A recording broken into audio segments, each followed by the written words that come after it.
Hello, we'll get started in a few minutes.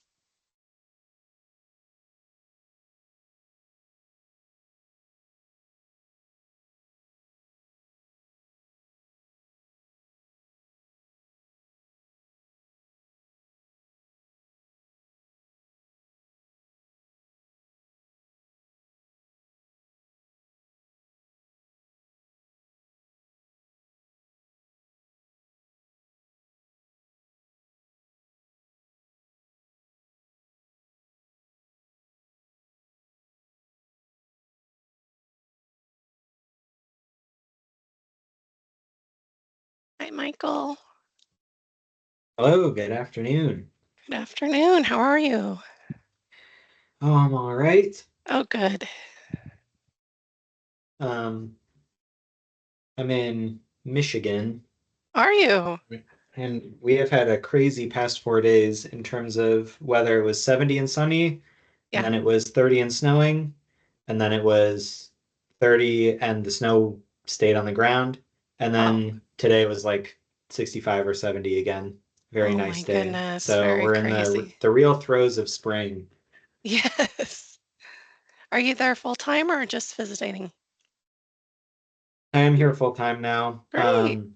Yeah, I'm from Michigan originally, Uh-huh. and then moved out to Oregon for a few years, which is where yeah, I Mm-hmm. started working for Department of Revenue, and then yeah, we moved back about Awesome. a year ago, I think. Oh, okay. And luckily, remote work had been embraced by that point, so I was Great. able to Yes. stay on, which has been super nice. That is really nice. I'm happy for you. That's really great. Thank you.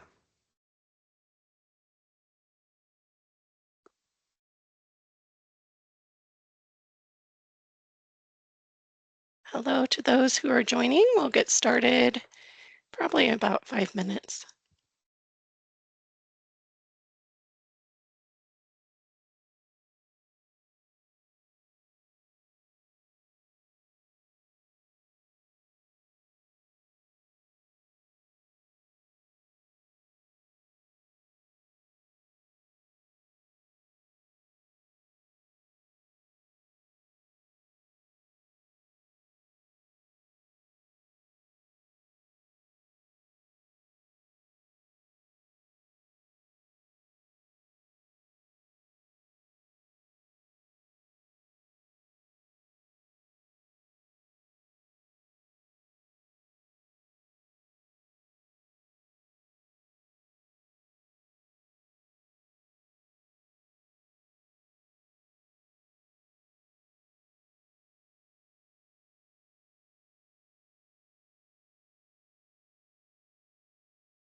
Hello to those who have joined. We will get started in a few minutes.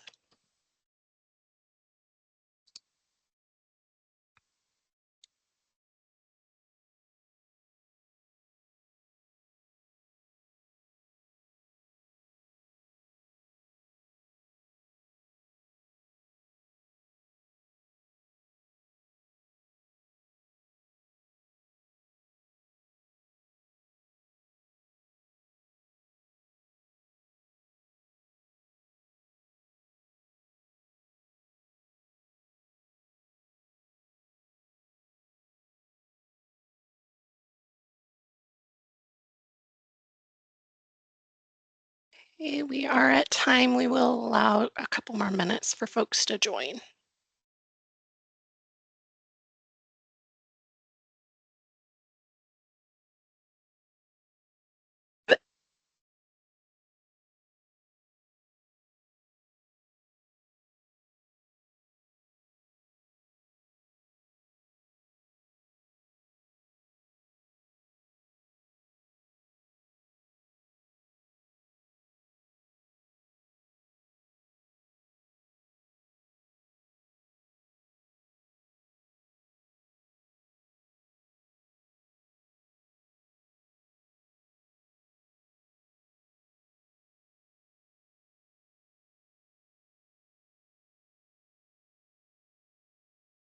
Okay, just allowing one more minute for folks to join.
Okay, we'll go ahead and get started.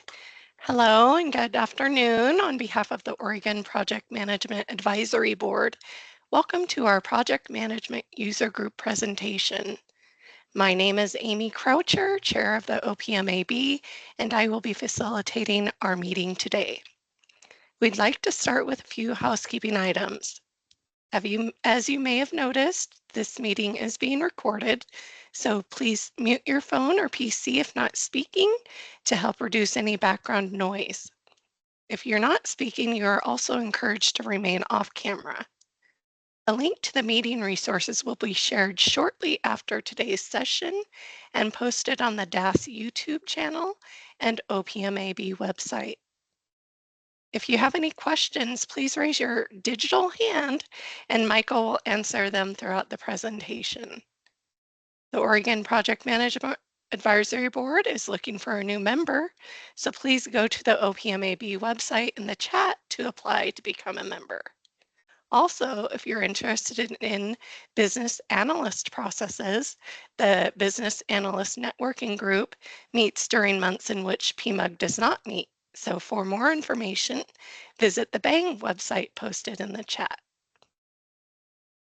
The Agile Community of Practice is also an OPMAB initiative that meets every month or so. For information, their website is also posted in the chat, and you're welcome to share with your colleagues and encouraged to spread the word of our PMUG Wednesday sessions. I'm pleased to host this session presented by Michael Mativa. Michael is the research analyst for the Oregon Department of Revenue Taxpayer Advocate Office. The Taxpayer Advocate Office works to resolve systemic issues within the DOR, as well as individual taxpayers' problems. So Michael's work involves a mixture of big picture analysis and individual case studies. He focuses on using data to tell the story of each problem, justify the need for change, and recommend the best available solutions. Michael also currently serves as the chair of the State of Oregon Research Academy, also known as SORA. Without further ado, please take it away, Michael. Great. Thank you very much, Amy, for the intro and for the opportunity to speak today. Seems like we've got a pretty sizable audience, so happy to see that. Let me share my screen. All right. Got my screen up over, or my presentation up over here, and then I'm going to try my best to monitor hands and such. Take a pause maybe at the end of every slide or two, just in case people have questions. But yeah, so we've got a hand already. Is that a test hand or is that a question? If it is a question, feel free to unmute. No, it's a question. Can we transcribe also because we've got somebody with a disability on the line? Let's see here.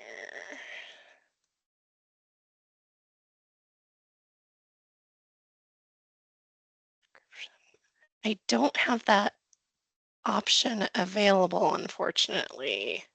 It's not available to me here at DOR. I'm so sorry. Okay, thank you.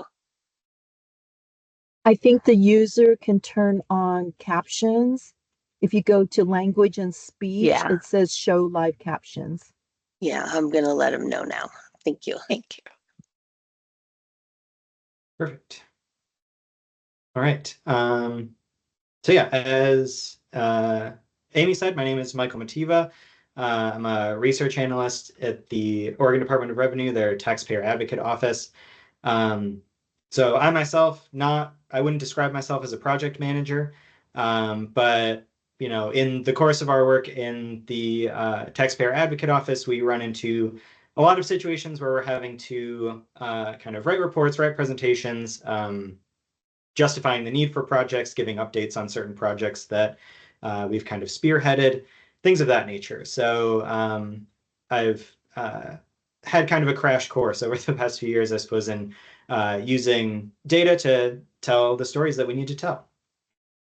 So without further ado, I will get started.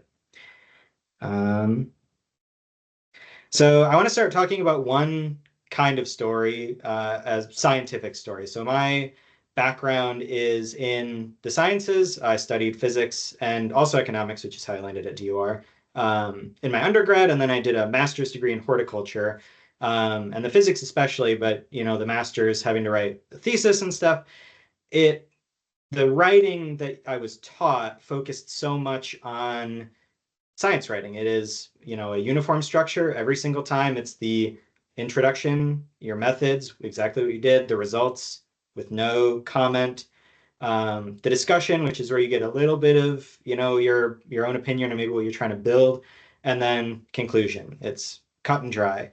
There's a big focus on objectivity in scientific writing.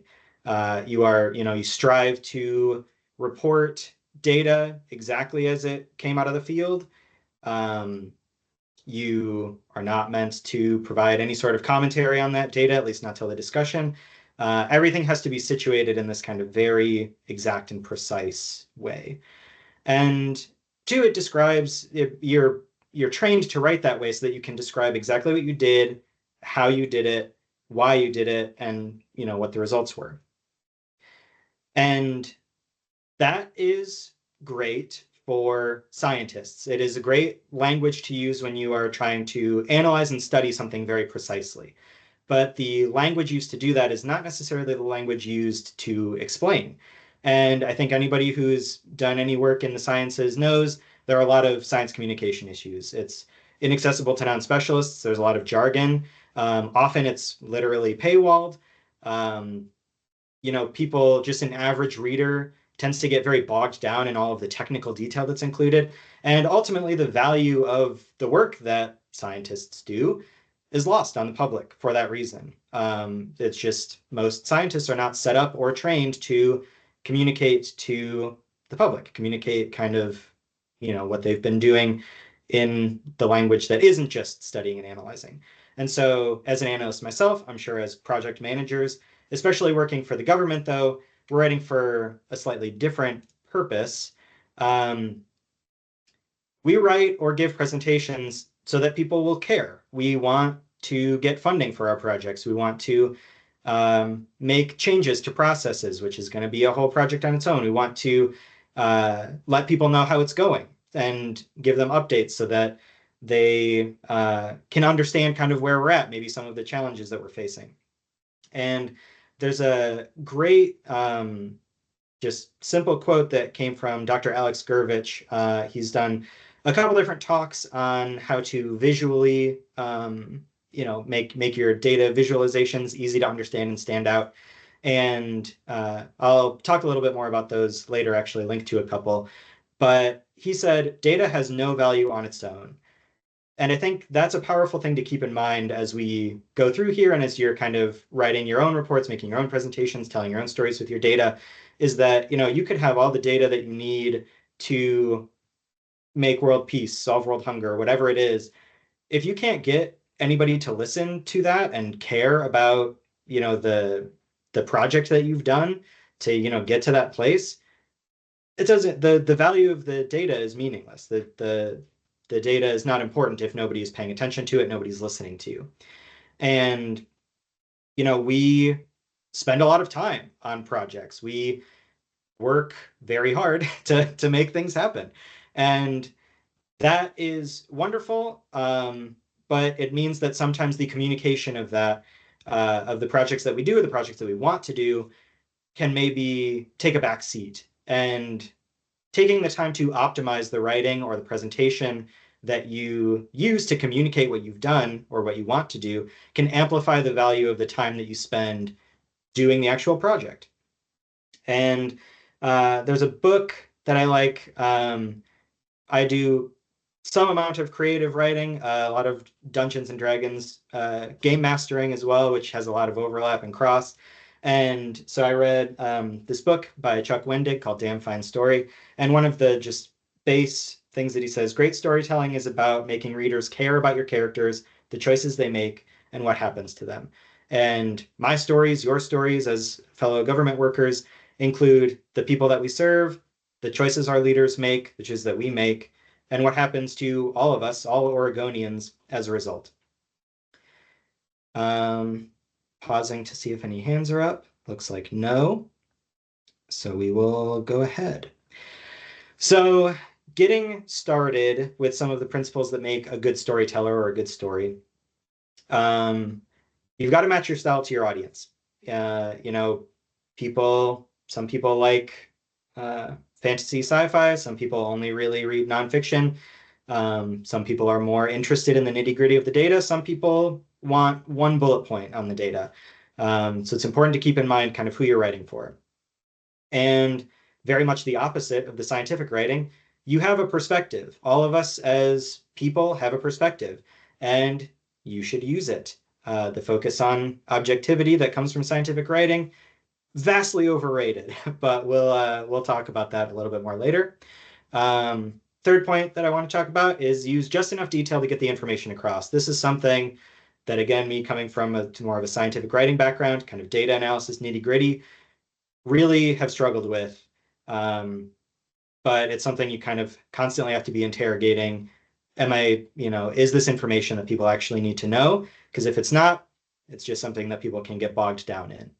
And last but not least, you've got to have a smooth and logical flow of information. If you're writing a report for the director on how your project is going, and they get one paragraph in and say, this is boring, I don't really get kind of where you're going with this, and they stop reading and whatever, then both the time that you spent to communicate those results and possibly even the results of your project were to some degree wasted. So expanding on that first point first, matching your style to your audience. I have a couple questions that I asked myself when kind of outlining initially, right? Keeping your audience in mind is something you need to do from the jump. It's not something you can really go back and edit into your communication. So first question, what information does the audience need and why? And this is going to vary depending on who you're writing for. If you're writing for analysts like me, or maybe other managers, they might be checking your work. They might be trying to reproduce their work in their own unit. So they might need to know, A, B, and C. If you're writing for the public, they need to know an entirely different set of information, L, M, and N, so that they can care about what you're doing. If you're doing a river restoration project over multiple years, that's something that requires a lot of time and energy and funding and is for the public benefit, and people should know about it. Also, if you're trying to educate people, so they can vote on certain proposals or, things like that, they might need to know an entirely separate set of information than the analysts and managers trying to reproduce your work. And then leaders, also for an example, the directors of your departments, other managers above you, they might be trying to make decisions or make plans for the future. They might need to know a different set of information. So I have kind of on the right some examples. If other people are trying to reproduce your work, they might need to know the business need, why you did it, and how you did it, the methods. If you're writing for the public to learn about the topic, or somebody underneath you maybe to learn about the topic, they might need some background information and might need to know the impact, how that is affecting Oregonians every day. Versus if somebody's making a decision, they might need a little bit of a mix of that. They might need to know the business need, why it needs to happen in the first place, and then the impact, either what it's going to be or what it was if you completed the project. Another thing to think about is, what does the audience respond to? I'm a big reader. And if somebody recommends to me, a Fourth Wing, a romantasy novel that I'm sure several people here have read, very popular. If somebody recommends that to me, knowing that I'm a fan of fantasy, I might be a little bit disappointed in some aspects. Maybe I didn't really want the romance part. Maybe the world building isn't unique enough for me, whatever. But if I'm interested in romantasy, that book's probably going to hit because it hit for a lot of people. Similarly, if that's kind of the thing that I'm interested in, my other example here, X plus Y, a mathematician's manifesto for rethinking gender, very nitty gritty kind of dissertation on rethinking gender politics. That's probably not going to be of interest to somebody who wants a much lighter, easier read. Conversely, if somebody is more interested, they in nonfiction, especially kind of rethinking certain social structures, they might be very, very interested in that book. And I would personally recommend X plus Y as a side note. So in our work, what does the audience respond to? Are they more invested in the emotional side? That might be some leaders you have that care about the human impact of the work that we all do. It might be the public who, they're not really by and large going to be that interested in the nitty gritty data of what you were doing. If they're more interested in that emotional side, you might want to use case studies to hook people, say, look how this person was affected by this issue. Isn't that sad or inspiring or whatever? Then look how many people broadly are affected by this issue. Look at the statistics on how this all breaks down. This is all the people that are affected, just like this person that we started with. You want to hook people with what interests them. So similarly, if this person that you're writing for, this audience, makes decisions relying on only data, they're much more data focused. They want to know the numbers behind it so they can justify to their boss or the public or whoever. You want to use graphics, right? You're going to want to lean into the data side more, use graphics to make your key points very clearly. It both looks more, data-y, more data-like, and can be visually appealing to people that like studying charts. So, if people respond to personal stories, hook them with personal stories. If they respond well to pretty charts, make them a pretty chart.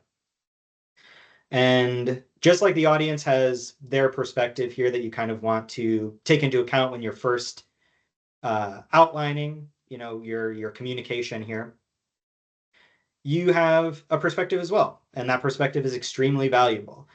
Want to start this part of the conversation just saying nothing and no one is unbiased. I think the scientific community really prides itself on being unbiased and ignores the fact that, what types of problems get funding, what mainly it's the funding thing, what types of projects get funded is down to, what society or this rich person or the university or whatever, it's down to what they want to see, what this industry maybe is most interested in. So like I, for example, worked in vegetable crops in my horticulture degree.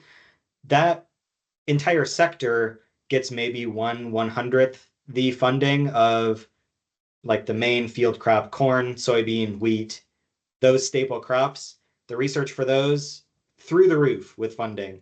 Vegetable crops it's your industry group is going to be about 5 guys in overalls in a little rented conference room, in the middle of West Michigan. So, it's nothing is unbiased, and your opinion is valuable. So your writing is shaped by your job duties, your personal beliefs, what you value, and how you balance business needs, and other people's, how they're going to interpret or receive your writing is also balanced by their perspective. So if you don't make it clear in your writing that you care, I suppose, that you value what you do, that you value this project, that this project has value to you, other people are also not going to value it, right? If you can't communicate that you value this, Why should anyone else? And so that could be, depending on your position, what kind of projects that you're doing. It could be, is this an issue of fairness? I'm making a fairness argument here. So like my personal work in the Taxpayer Advocate Office, we are meant to be a voice for the taxpayer within the Department of Revenue. If people are being treated unfairly, if there's a process that is not working for the taxpayers, we are meant to, advocate on their behalf. So for both my job duties and my personal beliefs and values, I want the system to be more fair. I want it to be more human. I want people to be treated well. That shapes where I'm coming from. I am arguing that, this thing is fair, that we are, if there's a communication issue that is disadvantaging some taxpayers. Let's say, we send out most of our communications in English and Spanish. Let's say if we only sent them out in English, it's maybe cheaper for the department. It's easier to administrate. So that is one perspective. That is one set of values. I would come into it from my position, my job, and my personal value and say, this is not fair to our many hundreds of thousands of Spanish-speaking Oregonians who might struggle to interpret this stuff. They might incur late fines, penalties, what have you, for, not being able to get this communication. So you want to own your position. You want to make it clear to the reader what you value, and that is the first step towards helping them to value it as well. So this can take a few different forms. In science writing and maybe in some types of reports, a positionality statement might be appropriate, saying, this is where I'm coming from as, the analyst for the Taxpayer Advocate Office. Our job is to advocate for the taxpayers and try and make this system work better for them. You might want to also include maybe a sentence or two in a report, or maybe a slide on why do you think this issue is worth discussing? Maybe another sentence or two, or maybe a separate slide. Whose voice are you trying to include in this conversation? For us, we're trying to be the voice for the taxpayers. And that's something that we can make clear in our work so that people just understand kind of where we're situated, why what we're saying matters to us. This section comes with a warning label, though, I will say. So using your perspective can also be, lead you to be biased, unduly biased, I would say. So don't let your perspective blind you to the story that the data is actually telling. And Mark Twain, of course, has his famous 3 types of lies. There's lies, damned lies, and statistics. This is something obviously we want to avoid at all costs. We want to use our perspective while still being credible.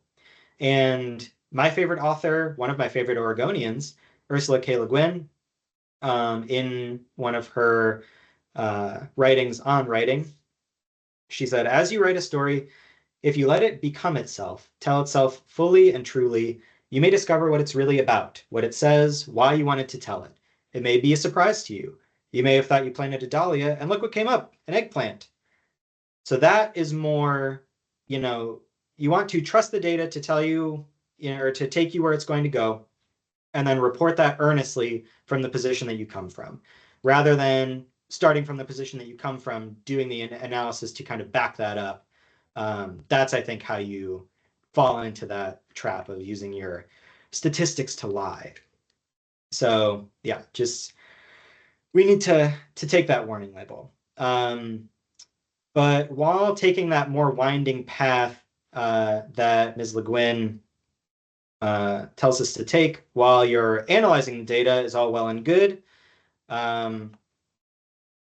you can't wander when you are actually doing the communicating. It wastes people's time. It makes it hard to read, or your presentation may be harder to follow. Ultimately, it just stops everything kind of dead in its tracks. This is also something that I really struggle with. Again, coming from a scientific background, you are meant to just pack in as many details as you can. You're trying to tell people exactly what happened so that they can, look through, make sure that it's valid, maybe even replicate the experiment themselves just from what you've written. That's all they should need. So 2 questions that help me a lot when editing down is, does this contribute to my point or my overall message? Can't be constantly interrogating, does this actually contribute to the point I'm trying to make? If not, it doesn't need to be there. It can feel really hard to, cut out those things that you thought were particularly interesting, maybe even something that is tangentially related that, maybe backs up your point a little bit, but takes you off track just a tad. The famed writing advice to kill your darlings definitely applies. Just because you like that scene, you like that character, doesn't mean it's actually important to your book. And similarly, just because you think a certain piece of data is interesting, you think a certain graphic turned out really well, if it is not contributing to the point that you were trying to make, it doesn't need to be there. And second question here, can my audience understand and follow the logic? Similarly, it's going to vary depending on your audience, but this is where you're going to want to usually simplify the writing. Make your sentence structures perhaps a little bit simpler if you're, hooking a bunch of commas and semicolons together and having several long sentences all in a row. You're going to want to simplify your writing. If you need to add detail and specificity or jargon or something to have the audience follow along, obviously you can do that. But every time you're doing that, you're taking a risk that you're going to lose somebody. Somebody in the audience is not going to understand what you're talking about. They're going to think that this has gotten a little bit too heavy, and they're going to disengage, lose interest, or simply get lost, try to follow your logic and not be able to. So you can add detail and specificity if you have to, but typically I find that just simplifying the writing, finding another way to explain is the better path forward. And an exercise that I like to use just to kind of get everything to as bare bones as I can is writing a one-page executive summary first. That really helps dial in what needs to be there, what is really hard for me to cut and maybe should be in, the rest of this report or the rest of this presentation, and what is just extra fat, what is really easy to cut because it doesn't actually contribute all that much to my point. So yeah, keeping in my right side here, keeping any background information strictly relevant, making sure that you are using plain language, using the active voice as much as you can, and any graphics that you include having clear, relevant points. We'll talk a little bit more about it later, but certainly in the sciences, you're meant to objectively report all this data, make sure that people can understand exactly all the data that you collected. That's not really the point for us as project managers, as data analysts working on these types of projects. You're wanting to make a specific point typically with your graphic, not just report the data. Remember, the data cannot speak for itself. You are meant to speak for the data.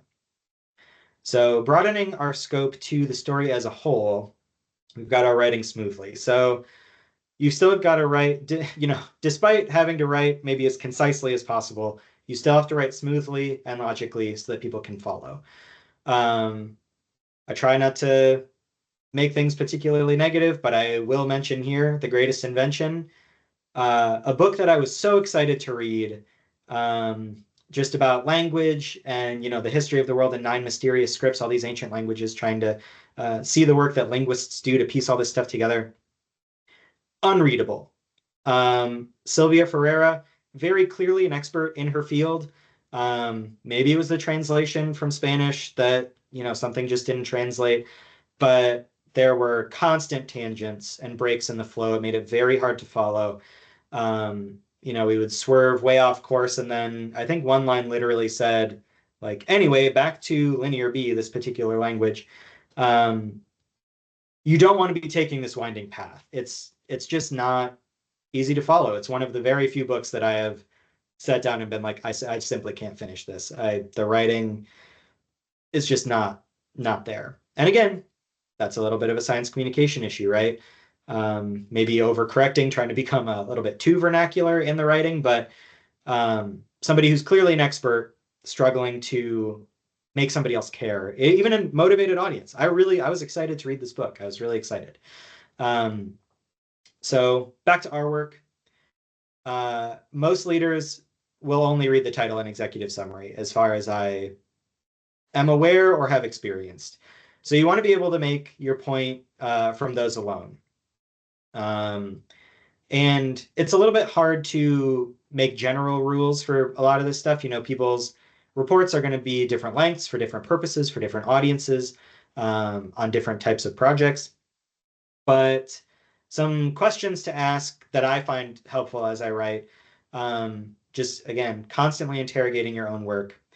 Can I feel a drag or a disconnect between paragraphs or sections? Is the idea from paragraph 1 or section 1 flowing smoothly into the next? Can the reader see that jump, or not even really jump? Is it more of a smooth off ramp and then back on ramp? It shouldn't feel jarring to an average reader. And this too is where a proofreader can come in handy. I know I myself I'm pretty immersed in the tax world. I think I understand how the Department of Revenue works much, much better than the average taxpayer. My partner, very stressed out by the tax world. And so sometimes I'll run things past her, just saying, I will run an explanation or maybe a couple paragraphs past her just to say, does this read? Can you understand what is being said here? And having a proofreader from outside of your subject matter expertise can really help to clarify some of those pain points that you might not be able to see as an expert. Very similarly, if I didn't work on this, would I care about the point that's being made? Would I care, what the next step in this story is? Would I care what comes next? It's the same deal, right? You want people not to lose interest, not to lose steam. I started this book with all the steam in the world. I ran out of steam by, I think, page like 55. So yeah, you want to take yourself out a little bit, put yourself more in the audience's shoes. Make sure that the way that you care is coming through to them, not just to someone like you. Like I said before, you want this product as polished as possible. I would say it's almost equally as important as the work, whatever project you were doing, whatever maybe grant that you were applying for, whatever it was. It's almost equally as important to the work as the work that led to the report, because you want people to care. You want people to know. Let's see. I think we had a comment, but it was just a book recommendation, which I love. If anybody has book recommendations, throw them in the comments and I will read them. So for presentations, the guidance is very similar. Obviously, you want transitions to be smooth. You want everything to flow very well so that you don't lose anybody. Above all, this advice has been repeated a million times. I'm sure everybody in here has it on their minds. You want to keep slides simple. I tend to use a large font. I think 36 for headers, or maybe 28. And then I think no lower than like 24 point for smaller points. And that forces you to avoid putting a bunch of text on here. You have no space to waste when your text is that big. Typically, I think you want to make one solid point per slide. You don't want people lingering too much, trying to figure out, multiple things together and then having to synthesize on their own. And you want to keep the style and format consistent. You want to minimize people looking back and forth between different parts of your thing. You want people to know where to expect information. You've got a captive audience in presentations. Typically, all eyes are on you. So you can be a little bit more human, though. You can hook people with your own storytelling, right? You want to hook them early, make them wonder, make them care, and we'll talk about that a little bit more in a second. But I did want to point out our wonderful bad example of a slide. Again, I try not to go too negative, but this is something I might expect to see at a specialist's event. And even then, it's pretty busy. I don't think people are really going to be able to get much out of this. Yeah, a lot of text. You're going to lose a lot of people. People are going to get bored. So yeah, you want to make sure people are not getting bored, they're not getting lost, and then they care. And when talking about all this writing stuff, comparing to books, especially, you might be saying like, that's all well and good, but stories I usually think of as having kind of good guys and bad guys, maybe a big CGI Marvel fight climax at the end. These big important conflicts. And my work just isn't like that. And for that, I would say most stories are not like that. Most stories in our everyday lives are simply not like that. And in opposition to kind of the 3-act structure that all of those Marvel movies follow, or that maybe some more a lot of books follow, there's a Japanese story structure, Kisho Tenketsu, that I kind of keep in mind and maybe think about as a guide, as a model of storytelling without conflict. And it's broken into Ki, Sho, Ten, and Ketsu. The introduction, development, the twist, and the conclusion. So that introduction, also kind of rousing or waking up, it's the introduction to the characters and ideas. It's a hook to engage the audience. For us, this could be, you could grab people's attention by stating the problem, maybe identifying the good and bad actors here. Sometimes it's not politically expedient to identify specific bad actors, so maybe a bad process, or maybe, yeah, just your starting characters here. Something to identify, what's good and what's bad. Next, you have the development. What flows logically from that premise? Also listen or be informed. It's a little bit more information to draw you in. For us, it could be detailing the consequences of the issue or the problem that we stated in the introduction. Maybe what was done to fix it, efforts that have already been done, maybe other people that have raised the problem before you. I know us in the Taxpayer Advocate Office, we have raised issues that internal audits have raised earlier that have not yet been addressed. So, that would be developing your problem a little bit more. Drawing you in, saying, other people are paying attention to this. This is something that is important. And then we hit the 10, the twist. New information or analogy, a surprise, something to expand your thinking about the problem, about, the characters here.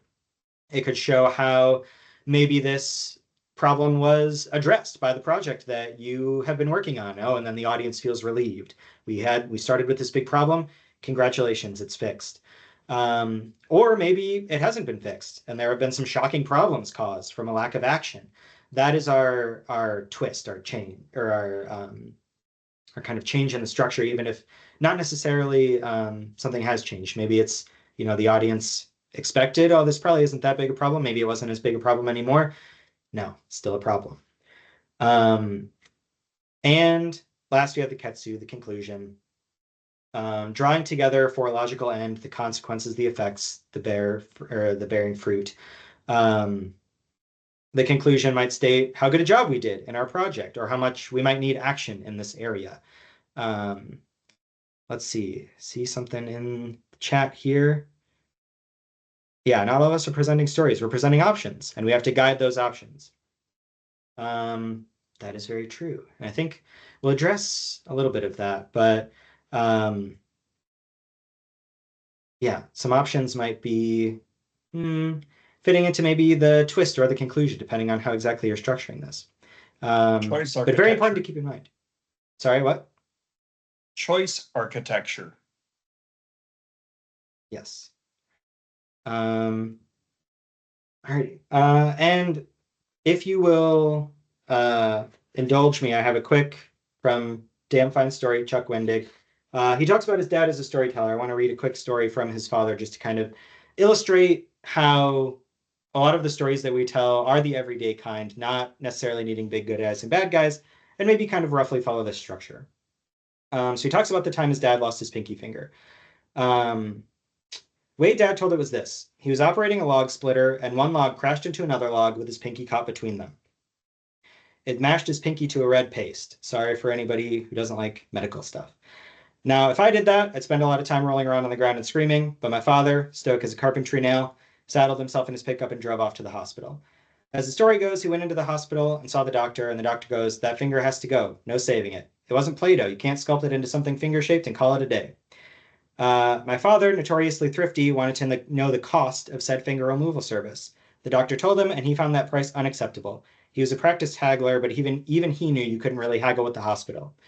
So here we have our introduction. We have, he hurt his pinky. He's a tough guy, stoic as a carpentry nail. We have our development. He went into the hospital, as one does, and pinky is beyond saving. He also wanted to know how much it would cost. Didn't really think that was worth the price. Here we have our twist. "Hold on," he told the doc. Then he walked out of the room, out of the hospital, and to his truck. He pulled out a toolbox from the back of the truck, and from that toolbox he procured a pair of bolt cutters, and then he cut his own pinky off. After that, he walked back into the hospital and had them do the rest, bandaging, cauterizing, whatever. He paid a lesser bill, having done the hard work for them. Then he went home and got back to work. And so there you have your twist. Not all of us were maybe expecting a man to be able to lop his own pinky off to save probably $50. It was the 70s after all. But there you have it, and it tells us a little bit, something expands our thinking about this character. And we have the drawing together for a logical end. He saved some money, got it all bandaged up, went home. Most of our gossip, our everyday stories, they have this structure. They don't revolve around necessarily good guys and bad guys duking it out. So just something that I like to keep in mind as a possibility for a structure. So to quickly illustrate some of our points here, we can improve on a report that I wrote a couple of years ago. So this was my returned mail report. We, as the Department of Revenue, send out a wide variety of letters to people, whether that's, we need a little bit of extra information to validate your identity on your return. Maybe you have a debt and here's how long you have to pay it. Maybe it's you're being audited, on and on and on. And of course, people move, businesses move, and some of that mail gets bounced back through the USPS as undeliverable, returned back to us. That is, a problem. We want people to be able to receive the mail that we send them so that they know, what their obligations are. We want to make it as easy as possible for people to comply with the tax law.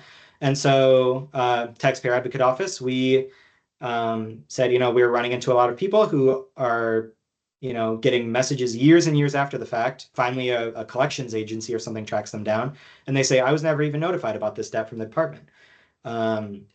Obviously, I think a fairness issue, not giving them a chance to rectify their mistake. So the original structure that I went with, first of all, the title, I had Financial and Social Costs of Returned Mail and Recommended Solutions. It looks long on the page, and it was long to say.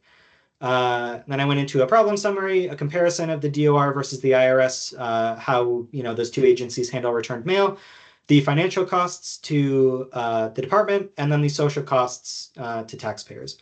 Finally, ended with some recommended solutions. Now, it turns out most of my focus was on mailing to addresses that mail had already been returned from. As I kind of followed the data, that was where most of the problems seem to lie. It's hard to avoid you send out mail, it gets bounced back undeliverable. You should say, oh, this address is not correct. We should do something to fix that. Instead, the account sometimes gets flagged, sometimes it gets fixed, but often they just go with the last address that they had and they will keep sending letters to that address and they will keep getting bounced back, even though in theory, we should know that that taxpayer is no longer there. These letters are not reaching them. And so that ended up being more the focus of my report. I didn't really bring in too much of the IRS stuff. I think, said in that section, like several of these are not really applicable to the DOR, but it's useful as an exercise to compare them. It's not. And so I kind of worked up an improved structure here, around that, correcting those known bad addresses, how big the problem of mailing to addresses that we know are incorrect is. So a better title might be Bad Address Mailing, Costs and Solutions. States the problem right out, tells you there are costs, and that I have proposed solutions. Start with an executive summary so that somebody can read just a one-pager and get everything they need to know if they need to, and then include more details down the line so that anybody who's interested can go and refer to those. Start off with bad address mailing, give our background information and maybe a little bit of our development. We have our financial costs, a little bit more of our development, how this impacts the department, why other people should care about it in the department. We have our twist, our social costs, I would say, where those costs are very problematic for people to bear. They are, their credit scores are being affected. They are not being given a chance to rectify their mistakes. And in a lot of cases, if you think about who is moving around the most, it's not people typically that own their own homes, for example. People in a certain socioeconomic bracket, don't move all that often. Or if they do, they'll usually file a tax return the next year. Their address will get updated based on the address on that return. It's not an issue. Most of the people affected by this problem are lower income people, are people whose housing costs or whose housing situations are very unstable. And so, we can kind of hit them with this punch maybe that not only is this bad financially for us and bad financially for some taxpayers, it is deeply socially unfair. We are, in some sense, punishing the, some of our most vulnerable population. And once you've got that, that punch, that twist thrown in, then you can hit with the recommended solution. Say, this is the logical end. We need to implement X, Y, and Z in order to, in order to address this issue. So yeah, we consolidated a little bit, removed our DOR versus IRS. Only one recommendation came out of that, but it took up half a page. You can use a sentence to just say the IRS also does this to back it up. Yeah, just consolidating a little bit, getting into a little bit of a better structure. So we've got, now we get into more of the visual part here. We've got a chart in need of fixing. This is a chart that I included in my report. It's scientific. You can tell that I did this shortly after exiting the science field. We've got our return mail volume, our return mail rate. The titles describe exactly what is shown, but give no indication of the story that I'm trying to tell. Truth be told, this chart really did not help at all. We've got our return mail volume and our rates broken out business versus individual. Nowhere else in the report did I discuss, the breakout in that way. We've got the rate of return mail. That alone is discussed nowhere else. Just provided it kind of for background information so people would be able to tell, like around 5-6% of our mail gets returned, which could work against me. If people see that and they go, oh, well, that's reasonable, then I've lost them before I've even started. This does not contribute in any way to my point. And we've got lots of data, lots of colors. It's good for analysts. Analysts might see this and think it's interesting or be able to, take the thing and be like, oh, well, I should do something similar for this thing in my unit that we're doing this project for or trying to change. But it's too much information for a reader, depending on your audience. So fixing it up a little bit, I narrowed the data that was used. I narrowed the division, I suppose, just took that away entirely. Said, listen, we're not going to distinguish between individuals and businesses. I don't do that anywhere else. Here I have, but yeah. I used a descriptive title and focused it to bad address mailing specifically, not just the all returned mail. Bad address mailing is the actual problem. You need to focus on that.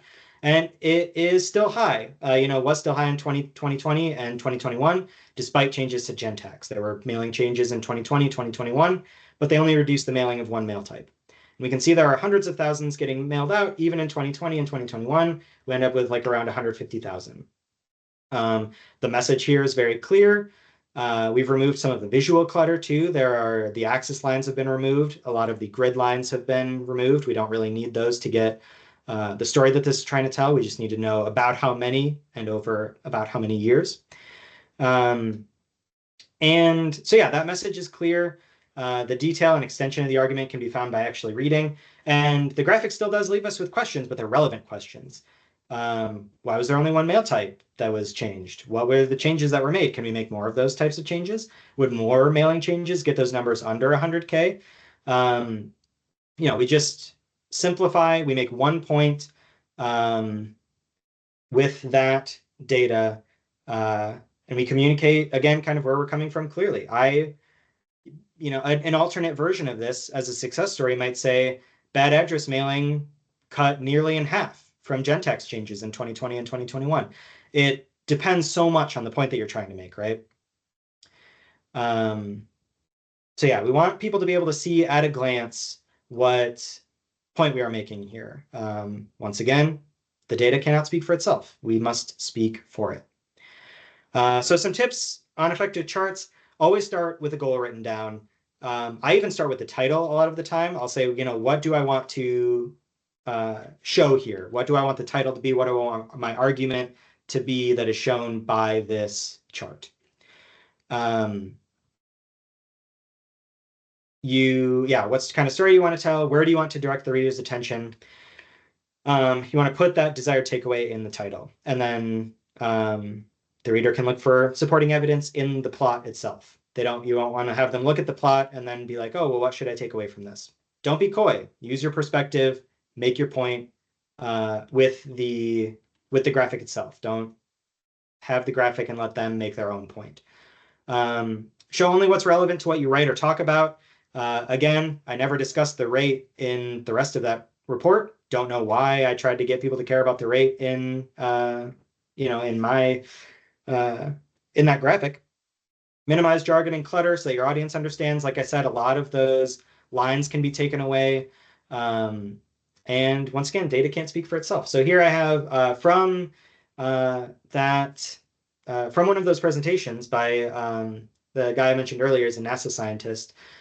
He took this initial plot that we have at the top, series measurements of planetary heat uptake, and then cumulative planetary heat uptake in 10 to the 22. What is that? I guess there wouldn't be, it'd be 10 to the 21. Anyway, billions and billions of joules. Does anybody have any idea what any of that means? Because I certainly do not. So he fixed it. NASA satellite data reveals the Earth's energy balance is becoming increasingly out of budget. Labels the monthly average, shows that, that from the early trend, it's even higher than that early trend would predict. So not only is that out of balance, but it's getting worse. And we have our units redone to excess energy since the year 2000. Still a little bit complicated, but it is what it is. So yeah, making that point with a perspective. The Earth's energy balance is becoming, or energy budget's becoming increasingly out of balance. That's the point that you want to make.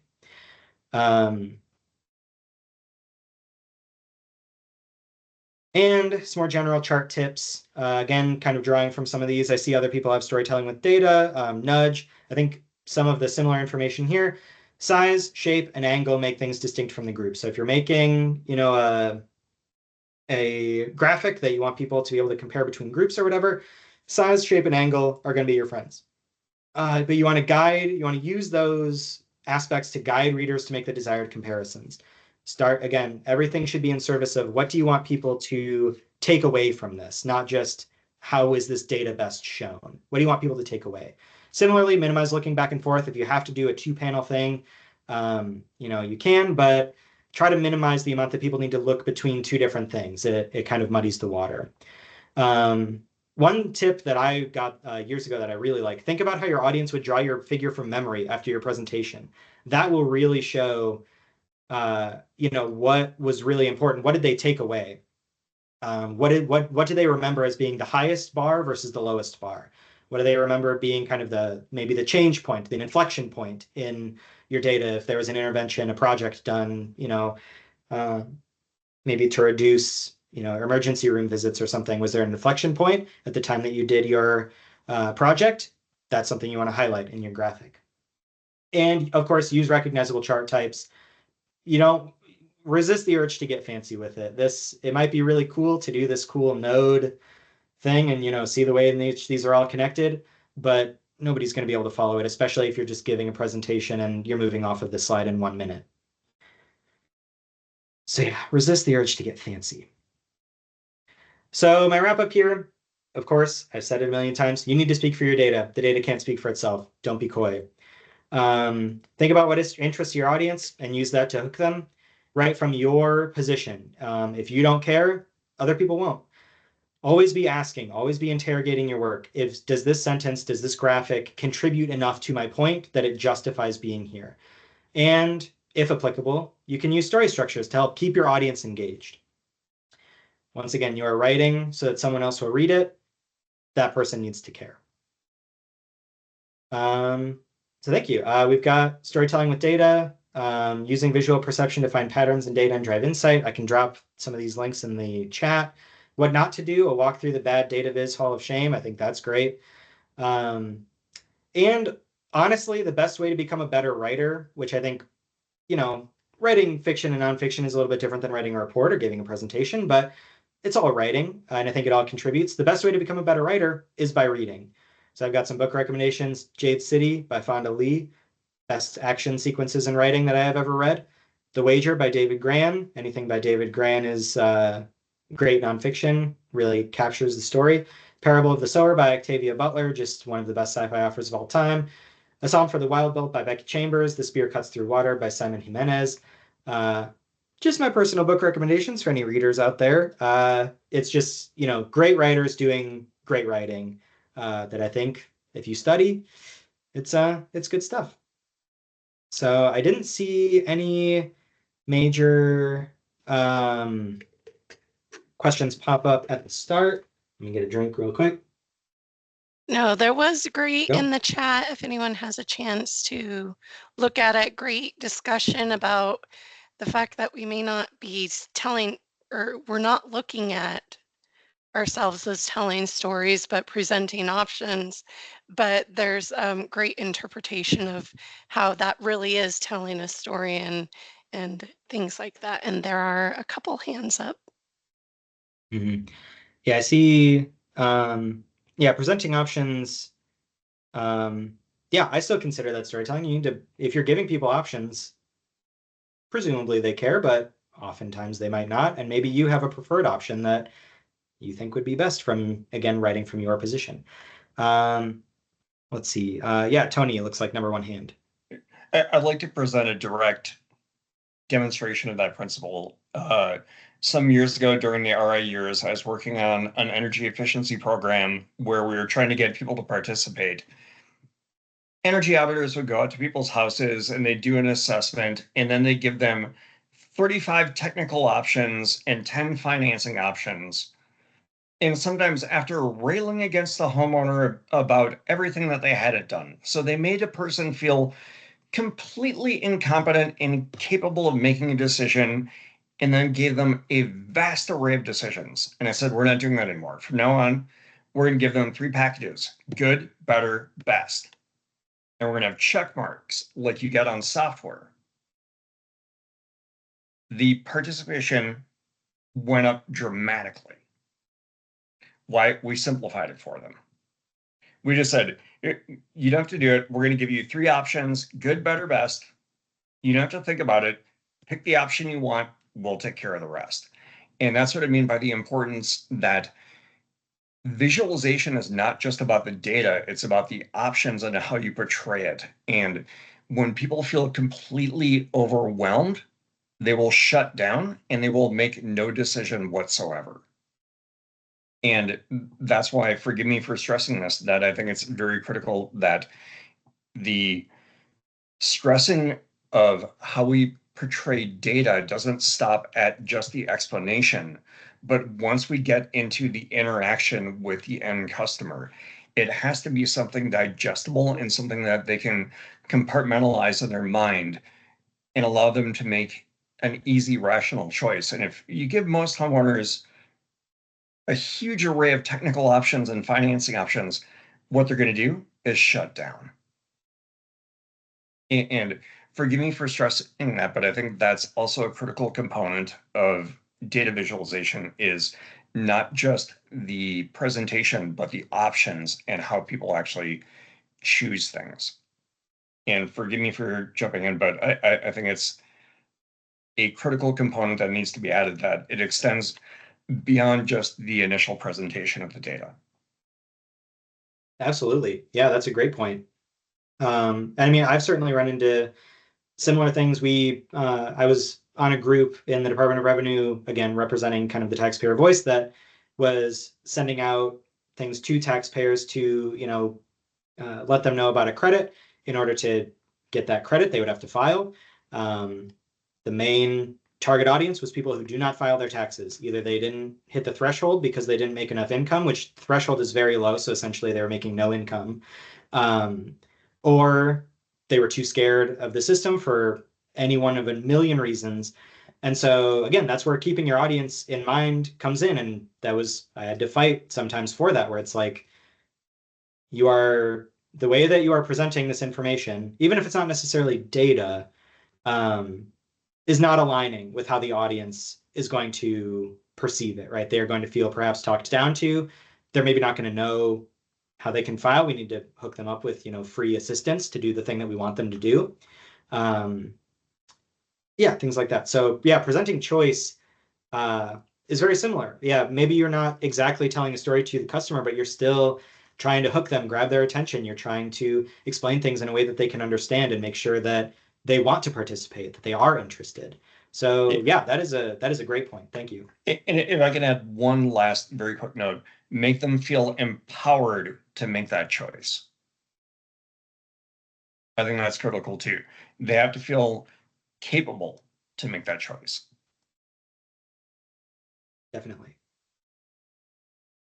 Let's see. Just looking through the chat. The links from the slide here. Let me end slideshow really fast just so I can sweep. See if that makes it. Oh, the font is huge, but it's there. So sorry about that. Let's see. I'll get back into it unless any other questions, feel free to raise your hand, or even just other stories that you've, encountered some of this in your own work. Someone did request a copy of the slide deck, and we will work on getting that to you. I can't personally upload it. Yeah, if you want a copy of the slide deck too, thank you for the D&D book rack. I'm gonna just type michael.pr.oregon.gov. You can just email me. My email is now in the chat. I'd be more than happy to send the slide deck your way. And whoop, we went all the way back to the start. And we do try and upload them to the OPMB website. However, there have been some resource constraints, so we haven't been able to upload the last one in January. So there's probably going to be a delay in uploading this one as well. Cool. Well, I don't see any other questions. If you have them, feel free to raise your hand. But otherwise, I just wanted to thank everybody I can stop sharing screen too. Yeah, thank everybody for showing up, for hopefully learning something. Yeah, hope you got some value out of this. I think just a lot of good stuff to keep in mind, kind of as you're writing, as you're trying to tell your stories with your data. Absolutely. Thank you so much, Michael. I will close the meeting. We hope you enjoyed this presentation. And again, thank you for attending, and thank you, Michael, for presenting such valuable information. We really appreciate it. I've posted a link to a short survey in the chat that will help us improve future PMUG experiences and to nominate yourself or a colleague as a future speaker. You can look for a follow-up email with links to resources, and please share with your team members and those who may not be on the PMUG listserv to reach out to myself, Amy Croucher. And again, if you would like to become a member of OPMAB, visit the OPMAB website. If you're interested in learning more about business analyst processes or the Agile Community of Practice, visit those websites posted earlier in the chat.